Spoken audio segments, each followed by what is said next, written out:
One issue with feminists is that they've always, to some degree, supported the idea of sexual liberation.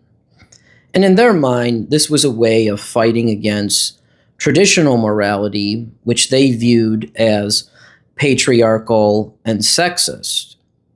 However, feminists have not always been thrilled with the results of sexual liberation. And that's why you'll hear them decrying the degradations of pornography and hookup culture and complaining about the objectification of women in media and in entertainment. Another good example of this is the way they approach standards of modesty in dress codes.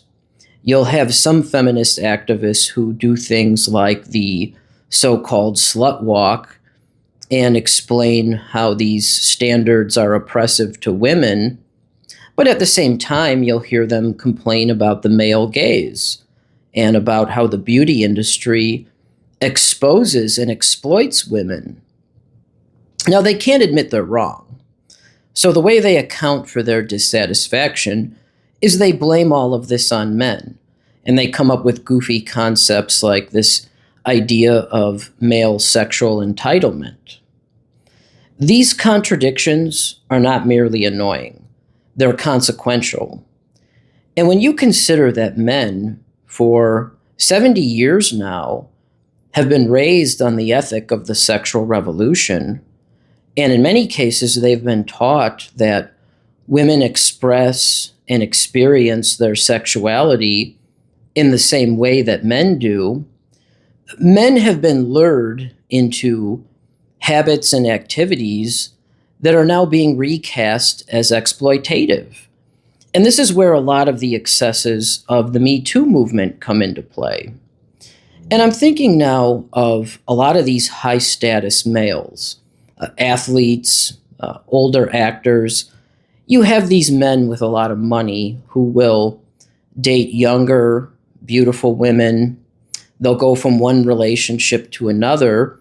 And you'll hear people complain about this.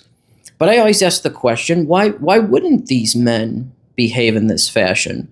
They're just living in accordance with the ethic that they've been taught, and that ethic has partially been supported by feminists.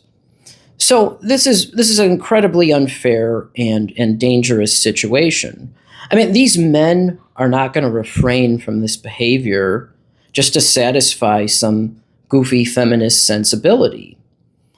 There's a quote that I offered in the book that I think captures this issue perfectly, and I'm going to read it.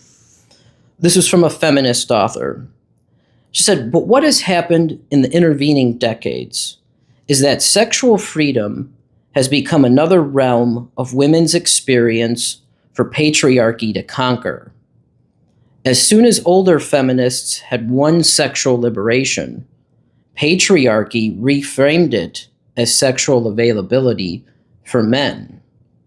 Well, what a convenient explanation.